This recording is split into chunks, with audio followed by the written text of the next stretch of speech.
యేసుక్రీస్తు వారి నామములో కృపా సంఘానికి విచ్చేసిన వీళ్ళందరికీ కూడా సహోదరి అలాగే సహోదరులకి దైవజనులకి దైవజనురాలకి నా హృదయపూర్వకమైన వందనాలండి. దేవుణ్ణి ఏ విధంగా మహిమపరచాలి, ప్రభువుని ఏ విధంగా మనం మహిమపరచాలి అనే అంశం ఇది నా చాలా శ్రద్ధగా వినండి. నేడు చాలామంది క్రైస్తవుల్లో దేవుని భయం లేదు, చాలామందిలో దేవుని భయం లేదు.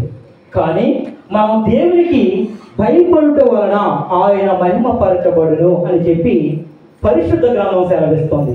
నేను చెప్తున్న మాటలు కాదండి, జీవ గ్రంథము సెలవిస్తుంది. ఏమంటున్నారంటే మనము దేవునికి భయపడుట వలన ఆయన మహిమపరచబడును. దేవునికి స్తోత్రం కలుగును గాక. చూద్దాం జీవ గ్రంథం నుండి ప్రకటన గ్రంథము 14వ అధ్యాయము 7వ వచనం చదవండి.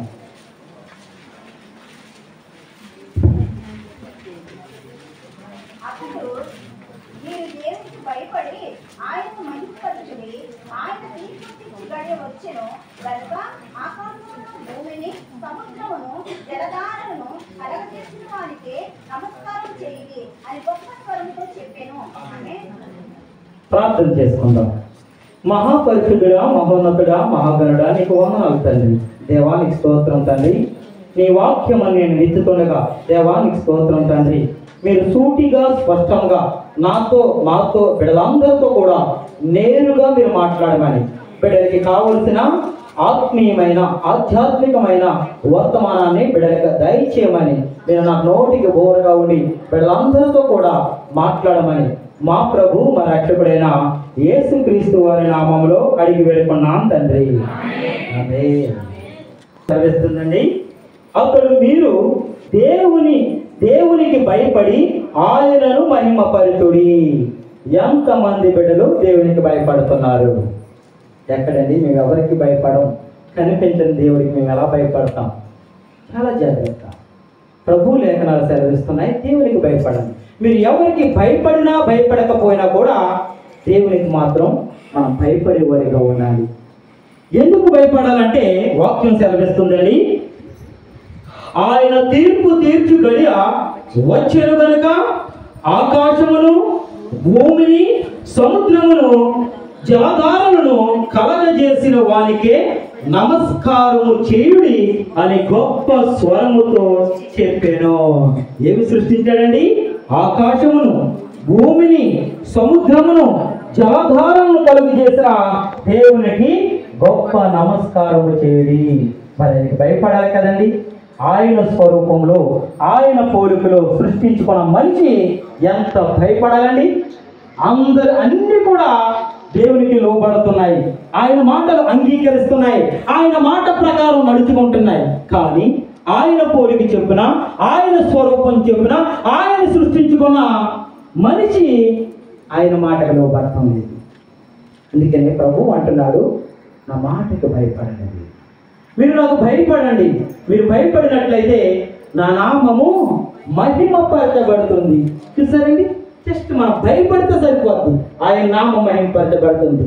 ఆయన నామం మహిమపరచబడాలంటే నేను దేవుని సన్నిధికి వెళ్ళాలి అని ఒక భయం మనకు ఉండాలి. దేవుని వాక్యము ఇది నా కోసమే చెప్తున్నారు అని ఒక భయం.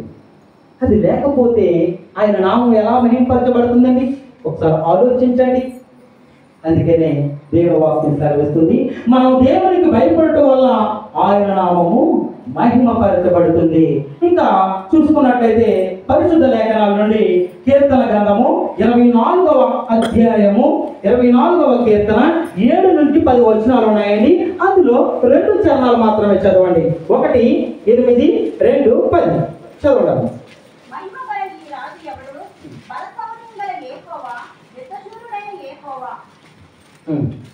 చూసుకున్నట్లయితే ఇక్కడ ఏమన్నా దేవుని వాక్యం సెలవిస్తుందంటే, మహిమ గల ఈ రాజు ఎవరంటే ఆయన బల శౌర్యము గల యెహోవా, యుద్ధ సూర్యుడైన యెహోవా. ఆయన మహిమ గల రాజు, శక్తి కలిగిన రాజు. ఆయన ఏంటంటే బల శౌర్యము గల యెహోవా, ఆయన యుద్ధ సూర్యుడు అని చెప్పి జీవగ్రంథం సెలవిస్తుంది. అలాగే 10వ చరణం చూసుకున్నట్లయితే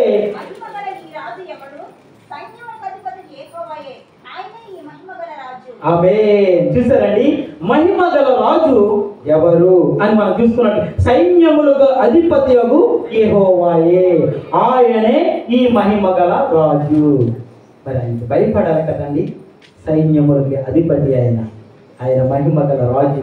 ఆయన మనం చూసుకున్నట్లయితే ఏమంటున్నాడంటే, నేను బల శౌర్యము గలన దేవుణ్ణి, నేను బలాన్ని ఇచ్చేవాడు. యుద్ధ సూర్యుడైనా మనకి ఎవరికి ఏ కొత్త ఏ అక్కర్పు వచ్చినా ఏ అపాయం వచ్చినా కూడా నేనున్నాననేవాడు ఆయన. దేవునికి స్తోత్రం కలుగును గాక. మనుషులు సమయానుకూలంగా తప్పించుకుంటారేమో కానీ దేవుణ్ణి వెంబడించిన బిడ్డలకి ఆయన ఎప్పుడు కూడా ఆయన నామాన్ని తన బిడ్డల ద్వారా ఆయన మహిమపరుచుకుంటాడు. దేవునికి స్తోత్రం కలుగును గాక. అందుకని మనం చూసుకున్నట్లయితే దేవుడైన మొదటిగా మనం చూసుకున్నట్లయితే దేవుడైన యెహోవా మహిమ గల రాజు. మొదటిది, దేవునికి భయపడటం వల్ల ఆయన నామం మహిమపరచబడుతుంది. రెండవదిగా మనం చూసుకున్నట్లయితే దేవుడైన యెహోవా మహిమ గల రాజు. చూద్దామండి లేఖన భాగం నుండి మనం దేవుని సన్నిధికి వెళ్ళేటి వారు ఏ విధంగా ఉండాలి. 1వ దినవృత్తాంతములు 16వ అధ్యాయము 29వ వచనం. 1వ దినవృత్తాంతములు 16వ అధ్యాయం 29. నామమునకు తగిన మహిమ ఆయనకు తెచ్చుడి, నైవేద్యముల చేత పుచ్చుకొని ఆయన సన్నిధిని చేరుడి, పరిశుద్ధాలంకారములకు ఆభరణములను ధరించుకొని ఆయన ఎదుట సాగిలపడుడి. సరిపోతాం. నేను చదువుతానండి. ఇక్కడ చూసుకున్నట్లయితే లేఖన భాగాలు ఏమని సెలవుతున్నాయంటే, మనము దేవుని సన్నిధికి వెళ్ళుట ద్వారా కానుకలు అలాగే నైవేద్యములు తెచ్చుట ద్వారా ఆయన నామము మహిమపరచబడుతుంది. మీరు వేస్తున్నారు కదండి ఇక్కడ కానుకలు, ఆ కానుకల వల్ల దేవుని నామం మహిమపరచబడుతుంది. ఎందుకంటే మీరు నెలంతా కష్టపడి ఈ రక్తాన్ని చెమటగా మార్చి ఆ చెమటను రక్తంగా మార్చి దేవుని సన్నిధిలో ప్రేమపూర్వకమైన కానుకలు ఇస్తున్నారు కదండి. ఆ కానుకల ద్వారా కూడా నా నామము మహిమపరచబడుతుంది. నైవేద్యములు కృతజ్ఞత కలిగి ఇస్తున్నారు కదండి, దాని ద్వారా కూడా ఆయన నామం మహిమపరచబడు. ఎలా మహిమపరచబడుతుందండి అని ఆలోచన చేస్తే ఆ ధనాన్ని సంఘ పరిచర్య కొరకు ఉపయోగిస్తున్నారు కాబట్టి ఆయన నామాన్ని మహిమపరచబడుతుంది. దేవుని స్తోత్రం కలుగును గాక. మనం ఏది చేసినా సరే ఆయనను మహిమపరిచేదిగా ఉండాలి. ఏది చేసినా ప్రభువే అంటున్నాడు, మీరు ఏది చేసినా సరే మనస్ఫూర్తిగా చేయండి, సేవకుల కొరకు కాదు, సంఘంలో ఉన్న బిడ్డలు చూస్తున్నారు వారి కొరకు కాదు, నా కొరకు చేయండి. దేవుని స్తోత్రం కలుగును గాక. మనస్ఫూర్తిగా చేయాలి, మనం ప్రభు కొరకు చేయాలి. అప్పుడే ఆయన నామము మహిమపరచబడుతుంది. ఎంతమంది మనస్ఫూర్తిగా చేస్తున్నారు, ఎంతమంది దేవుణ్ణి మహిమపరచగలుగుతున్నారు? ఒక్కసారి మనం ప్రశ్నించుకుందాము. ఒకవేళ లేనట్లయితే ఆయన మహిమపరచడానికి ప్రయత్నిద్దాము. ప్రభు మనకి సహాయం చేస్తాడు. దేవుని స్తోత్రం కలుగును గాక. అలాగే చూసుకున్నట్లయితే ఇంకా ఏం చేస్తే ఆయన నామం మహిమపరచబడుతుందంటే చూడండి అమ్మ లేఖన భాగాల నుండి కీర్తనల గ్రంథము 50వ దావీదు కీర్తన 23వ చరణం.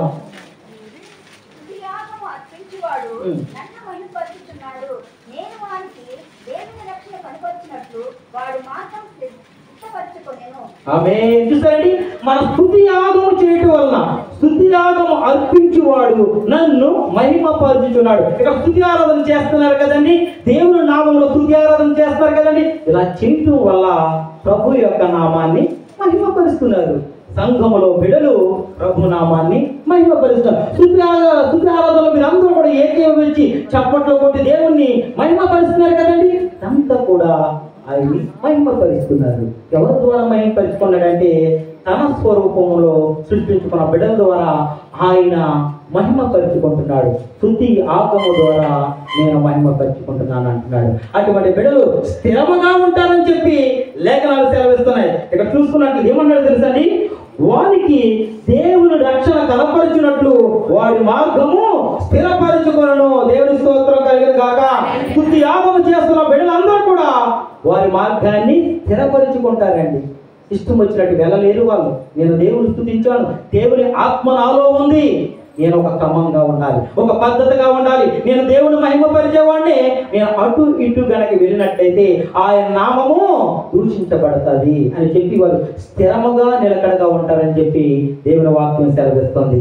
ఇంకా చూసుకున్నట్లయితే మన దేహంతో దేవునికి మహిమపరచబడుతుంది అంటే చూడండి అమ్మ లేఖన భాగాల నుండి 1వ కొరింథీ రాసిన పత్రిక 6వ అధ్యాయము 20వ వచనం. త్వరగా చదవాలి. 1వ కొరింథీలు 6వ అధ్యాయము 20వ వచనం.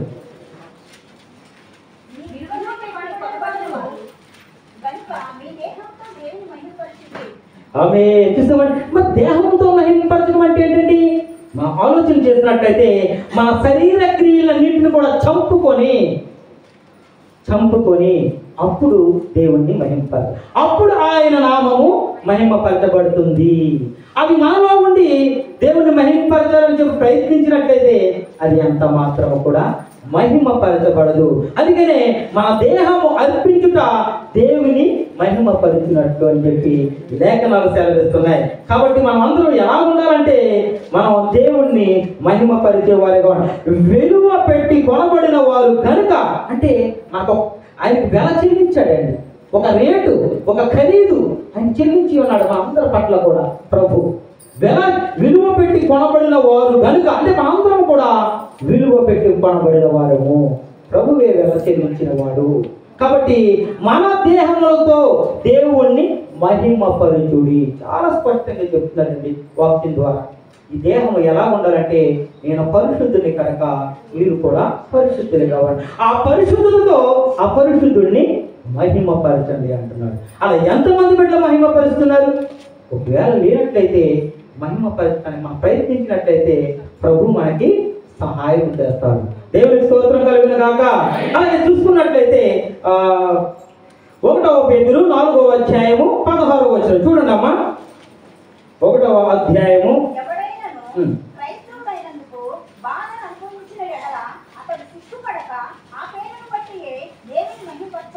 ఆమేన్ ఆమేన్. ఏంటో తెలుసా దీని అర్థం? ఎవడైనను క్రైస్తవుడైనందుకు బాధ అనుభవించిన ఎడల అతడు సిగ్గుపడక. క్రైస్తవుల పేర్లు పెట్టుకున్న వాళ్ళు చాలా మందిని బాధ పెడుతున్నారు, హింసిస్తున్నారు, ఇబ్బంది పెడుతున్నారు. అయినప్పటికీ మీరు బాధపడక, మీరు బాధ అనుభవించిన ఎడల అతడు సిగ్గుపడక ఆ పేరును బట్టి, నేను దేవుని బిడ్డని, నా పేరు పలానా డేవిడ్ రాజు, నా పేరు పలానా ఎలీషా అని చెప్పి ఎవరైతే వాళ్ళ పేరు చెప్పుకొని దేవుని నామం నిలబడతారో అప్పుడు ఆయన నామము మహిమపరచబడుతుంది. మనమందరం కూడా ఆయన పేర్లు పెట్టుకుని మనం జీవిస్తున్నాము. బాప్తిసం తీసుకున్నప్పుడు ఆ పేరు పెట్టుకున్నవారు దానికి తగ్గ జీవితాన్ని జీవించాలని నేను ప్రభు పేరటానికి తెలియజేస్తున్నాను. అప్పుడు ఆయన నామము మహిమపరచబడుతుంది. దేవునికి స్తోత్రం కలుగును గాక. అలాగే చూసుకున్నట్లయితే మన సత్క్రియల ద్వారా కూడా దేవుని నామం మహిమపరచబడుతుంది. లేఖన భాగాలు మత్తయి సువార్త 5వ అధ్యాయము 16వ వచనం. ఏంటో సత్క్రియలు?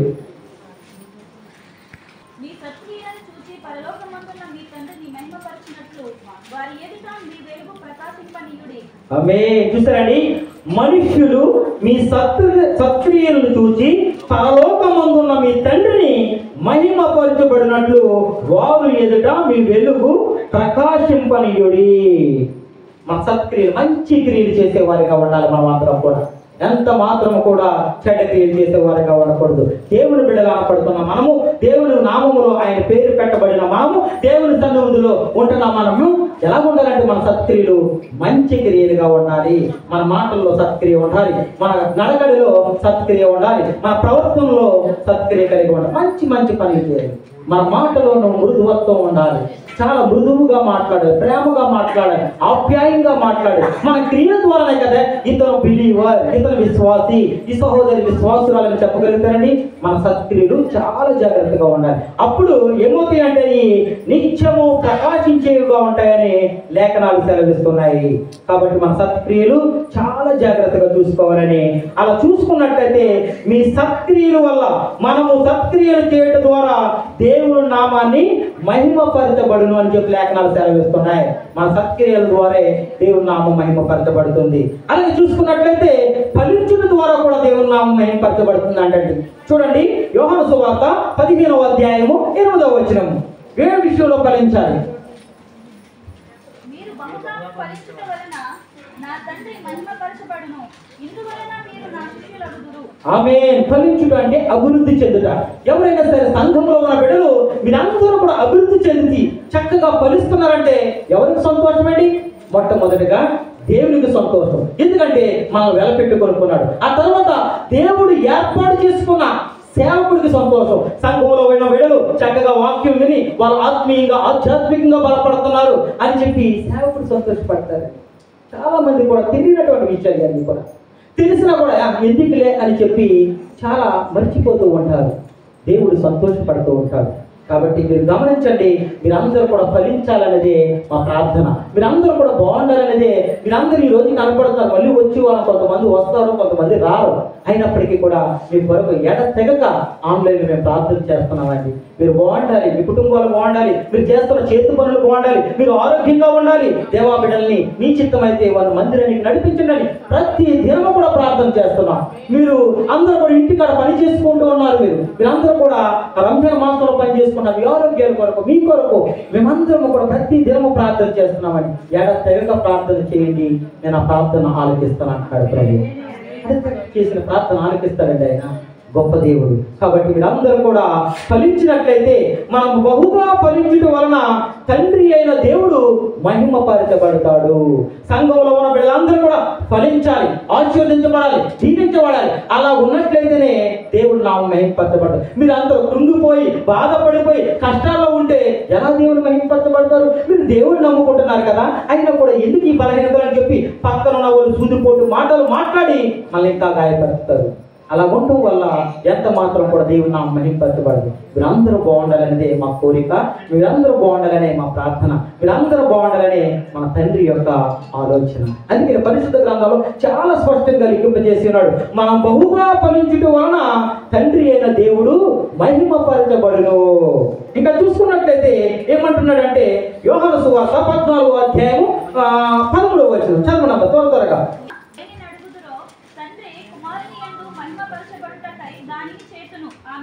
ఆమేన్. చూసారండి, మీరు నా నామమున దేనిని అడుగుదురో తండ్రి కుమారుని యందు మహిమపరచుటకై దాన్ని చేస్తును. అవునండి, కుమారుడు మహిమపరచబడాలంటే తండ్రి ఖచ్చితంగా చేస్తాడు. ఏది అడిగినా చేస్తాడండి దేవుని బిడ్డలు. తెలుసా మీకు?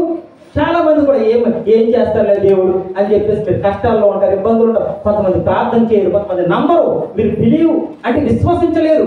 కానీ ప్రభు అంటున్నాడు, లేఖనాలు చాలా స్పష్టంగా మాట్లాడుతున్న మాట ఏంటంటే, మీరు నా నామమున దేనిని అడిగినను తండ్రి కుమారుని యందు మహిమపరచబడుటకై దానిని చేతును నేను. ఆ తర్వాత వచ్చిన ఉంటుందండి చాలా అమూల్యమైన మాట. నా నామమున మీరు నన్ను ఏమి అడిగినా నేను చేతును. ఏమడిగినా చేస్తాడంటే దేవుడు. మీకు సమస్యలు ఉన్నాయా? గర్భఫలాలు లేవా? లేదంటే కుటుంబంలో అనారోగ్యమా? సమాధానం లేదా? ఐక్యత లేదా? మీరు ఎదగాలనుకుంటున్నారా? బిడ్డల విషయంలో, భర్త విషయంలో, వారి విషయంలో, ఏ విషయంలో అయినా సరే మీ అందరినీ కూడా ఏమంటున్నాడంటే ఆయన ఫలభరితం చేస్తాను అంటున్నాడు. దేవునికి స్తోత్రం కలిగిన గాక. ఏది అడిగినా సరే చేస్తున్నాడు. గొప్ప దేవుడు అండి మన ప్రభు. చూడండి, ఆపత్ కాలంలో 50వ కీర్తన, దావీదు కీర్తన 50వ కీర్తన 15వ చదవండి. త్వరగా చదవాలి, సమయం అయిపోతుంది.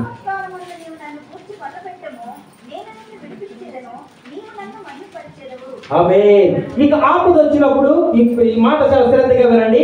ఎవరికి పడితే వారికి మీరు ఫోన్ చేయవలసిన అవసరం లేదు. ఆపత్ కాలమున నీవు నన్ను గూర్చి మొరపెట్టము, నేను నిన్ను విడిపించేదను, నీవు నన్ను మహిమపరిచెదవు. ఎవరైతే ఆపద వచ్చిందో, ఎవరికైతే సమస్య వచ్చిందో, ఎవరికైతే ఇబ్బంది వచ్చిందో వెంటనే మోకరించండి, ప్రభువుకి ప్రార్థించండి. ఒక తల్లి కుమార్తె తల్లికి ఏ విధంగా చెప్పుకుంటుందో ఆ విధంగా చెప్పుకోండి. స్త్రీలు, పురుషులు ఒక తండ్రికి కుమారుడు ఏ విధంగా చెప్పుకుంటా ఆ విధంగా చెప్పుకోండి. ఆయన అంటున్నాడు, ఏమంటున్నాడంటే ఆపత్కాలమున నీవు నన్ను గూర్చి మొరపెట్టుము, నేను నిన్ను విడిపించేదను, నీవు నన్ను మహిమపరచదు. అవును కదండి, దేవుడు గొప్ప కార్యం చేస్తాడని ఇక్కడ నిలబడి సాక్ష్యాలు చెప్తున్నారు కదా మీరు. దేవుడి కార్యం చేస్తాడని చెప్పేసి ఇద్దరు వ్యక్తులు చెప్పుకోవాలి. ఒకటి ప్రభు అయిన యేసుక్రీస్తు వారికి, దేవుడు ఏర్పాటు చేసుకున్న సేవకుడికి చెప్పాలి. వీరిద్దరికి తప్ప ఇంక ఎవరికి చెప్పినా సరే అది మన బలహీనత అవుతుంది. తర్వాత మనల్ని సూదిపోట్లు మాట్లాడి మనకి ఇబ్బంది కూడా పెడుతూ ఉంటారు. జాగ్రత్త, ప్రభువుకి చెప్పుకోండి. తర్వాత నేను ఆత్మీయంగా ఆధ్యాత్మికంగా దేవుళ్ళు నడిపిస్తున్నాను, ఈ ఆత్మీయ తండ్రికి చెప్పుకోవాలని నేను ప్రభు పేరట నేను తెలియజేస్తున్నాను. అలాగే మనం చూసుకున్నట్లయితే ప్రభు లేఖనాలు సెలవిస్తున్నాయి. అపోస్తుల కార్యములు 13వ అధ్యాయం 48వ వచనం. త్వరగా సమయం లేదు. అపోస్తుల కార్యములు 13వ అధ్యాయము 48వ వచనం. అన్యజనులు ఆ మాట విని సంతోషించి దేవుని వాక్యమును మహిమపరచిరి, మరియు నిత్య జీవం నిర్ణయింపబడిన వారందరూ విశ్వసించిరి. ఆమె చూసారండి, అన్యజనులు ఆ మాటని విని సంతోషించురు. అంటే అన్యజనులు అంటే ఎవరండి? దేవుడు తిరిగినటువంటి బిడ్డలు అన్యజనులు ఆ మాటను విని సంతోషించి దేవుని వాక్యమును మహిమపరిచిరి, మరియు నిత్య జీవమునకు నిర్ణయింపబడిన వారందరూ విశ్వసించిరి. అన్యజనులండి దేవుడిని ఎరగనటువంటి వారు దేవుని వాక్యము విని సంతోషించారు. మరి దేవుని వాక్యము తెలిసిన మనం సంతోషిస్తున్నామా? వాక్యాన్ని బట్టి ఒక్కసారి ఆలోచించండి. ఎవరైతే నమ్మి విశ్వసిస్తారో వారంటే నిత్య జీవమునకు నిర్ణయింపబడిన వారందరూ విశ్వసించి. అంటే మనకు నిత్య జీవం ఎక్కడ ఉందంటే మన ప్రభు అయిన యేసుక్రీస్తు యొక్క. కాబట్టి మనం విశ్వసించాలి, నమ్మాలి. అలా నమ్మినట్లయితే దేవుని నామము మహిమపరచబడుతుంది. అన్యజనులు దేవుని వాక్యం వినడం వలన సంతోషించి దేవుని వాక్యము విని వాళ్ళ మహిమపరిచిరి అని చెప్పి పరిశుద్ధ గ్రంథం సెలవిస్తుంది. వాక్యము విని దేవుని మహిమపరిచారని బిడ్డలు. కాబట్టి మనం అందరము కూడా దేవుని వాక్యం విని మహిమపరిచే వారిగా ఉండాలి. మనం చూసుకున్నట్లయితే చాలా అమూల్యమైన మాట ఉంటుందండి. నేను చదువుతాను, మీరు శ్రద్ధగా వినండి. యోహాను రాసిన సువార్త 15వ అధ్యాయము 5వ వచనంలో మీ అందరికీ తెలిసినట్టు మాటే, కొత్త మాట ఏమి కాదు. ఇక్కడ ఏమని ఉంటుందంటే అమూల్యమైన మాట, ద్రాక్షవల్లిని నేను, తీగలు మీరు, ఎవడు నా యందు నిలిచినో నేను ఎవరి యందు ఉందినో వాడు బహుగా ఫలించెను. చూసారండి, ఇక్కడ చాలా స్పష్టంగా ఎవడు నా యందు నిలిచినో, నేను ఎవరి యందు నిలిచి ఉందునో వాడు బహుగా ఫలించెను. చూసారండి, దేవుడు మన యందు ఉండాలండి, మనము దేవుని యందు ఉండాలి. అప్పుడే ఫలిస్తాం మనం. ఒకవేళ అలా లేనట్లయితే తర్వాత ఉన్న మాట ఏమన్నా తెలుసండి, నాకు వేరుగా ఉండి మీరేమి చేయలేరు, నా సన్నిధికి దూరం అయిపోయి మీరేమి చేయలేరు, నా వాక్యానికి మీరు దూరం అయిపోయి మీరేమి చేయలేరు. కాబట్టి మొదటిగా ఎలా ఉండాలంటే ఎవడు నా యందు నిలిచినో నేను వారి యందు ఉండును. మనం దేవుని యందు ఉన్నట్లయితే దేవుడు మనతో ఉంటాడు. కాబట్టి అలా ఉన్నట్లయితే కనుక మనం ఫలిస్తాము, మనం అభివృద్ధి చెందుతాము. అలా లేనట్లయితే కనుక నాకు వేరుగా ఉండి మీరు ఏమీ చేయలేరు. నేను చెప్తున్న మాట కాదు, పరిశుద్ధ గ్రంథంలో ప్రభు మన కొరకు లిఖింప చేసిన విషయం ఇది. మనం చూసుకున్నట్లయితే చాలా మంది పరిశుద్ధ వాక్యమును చెప్పేది నచ్చదండి, చాలా మందికి నచ్చదు. కానీ ఇక్కడ ఏమన్నా ఉందంటే, కానీ పరిశుద్ధ గ్రంథంలో ఆశీర్వాదాలు మాత్రం కావాలని కోరుకుంటారు. పరిశుద్ధ గ్రంథంలో మాటలు నొచ్చుకుంటాయి కాబట్టి వద్దనుకుంటారు, అందులో ఉన్న ఆశీర్వాదాలు మనకు కావాలని కోరుకుంటారు. వారి గురించి కూడా ఒక మాట పరిశుద్ధ గ్రంథంలో ఉంది. ఒకటి గుర్తుపెట్టుకో, దేవుని వాక్యం చెప్పేవి అనుసరించని ఎడల, అనుసరించి జీవించేవారు మాత్రమే ఆశీర్వదించబడతారు. దేవుని వాక్యాన్ని విని అనుసరించే వారు మాత్రమే ఆశీర్వదించబడతారు. వినకుండా మన ఇష్టం వచ్చినట్టుంటే వారు ఆశీర్వదించబడలేరు. ఎందుకంటే జీవ గ్రంథం సెలవిస్తుంది 1 సమూయేలు 2వ అధ్యాయము 30వ వచనం. చాలా అమూల్యమైన మాట. 1 సమూయేలు అంటే అమూల్యమైన. కావున యెహోవా వాక్కు ఏదనగా, నన్ను ఘనపరిచిన వారిని నేను ఘనపరిచెదను, నన్ను తృణీకరించు వారు తృణీకారం పొందెదరు. చూసారండి, ఆయన ఎవరైతే ఘనపరుస్తారో వాళ్ళు ఘనపరచబడతారు, ఎవరైతే ఆయన తృణీకరిస్తారో వాళ్ళు తృణీకరింపబడుతుంది.